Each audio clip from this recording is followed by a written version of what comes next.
Incredibly lucky at Kirklands to have a magnificent walled garden, not quite on the scale of some of the Scottish walled gardens, but a very manageable garden nonetheless. Though when we first came through this doorway to the walled garden, we saw 42 years ago, we saw 2 rows of potatoes just here, and down to our right we saw 2 ponies in a paddock, and everything was grass. Gradually over the years we've rebuilt the walls, we've planted various things, so now you see our vegetables with our spinach and our parsnips, beetroot, and under the cover we have carrot, because we have carrot root fly. And there are very pretty rows. I think that's Paul's Himalayan musk on the wall, and a cardoon and an artichoke growing by our shed. A greenhouse that we built in 1979.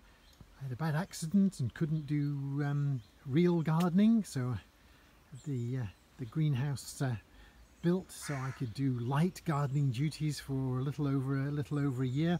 Now it's home to our tomatoes and aubergines, and there's a few courgettes we haven't planted out yet. And our herb garden, the hedge came from 10 Main Street when my parents moved in there, and the occupant of 10 Main Street said it came from Balgonna in the 1940s after a big house there burnt down. A nice little seat for quiet moments of contemplation. And just as the sun comes out on our tour, we can look round the garden, our pergola there. The roses gone a little mad, perhaps those varieties are a little too vigorous for their own good.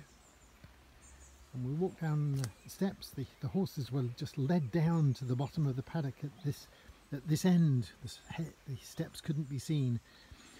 We have lots of strawberries to go with our polytunnel strawberries as well. At the moment it's a battle between squirrels, birds, mice, every conceivable problem for strawberries. And some of our planting, quite a bit of the walled garden been taken over by the next generation of gardener here. Louisa is really getting into it. Our 2 grandsons enjoy growing strawberries. And you see our leeks. We always grow sunflowers in the wall garden just because we like them. We tend to grow the dwarf varieties, so we don't need to stake too much. And a few geraniums just to brighten up things as the crops start to grow. And against every single wall, every wall imaginable, we have a trained apple tree.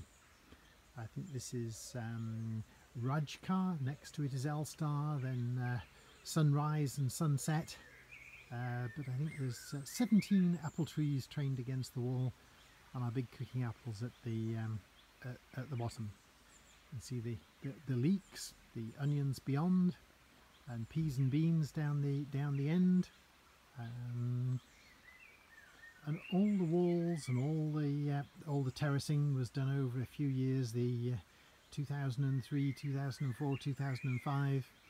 So we didn't have to vegetable garden on quite such a slope. That's it for the vegetable garden.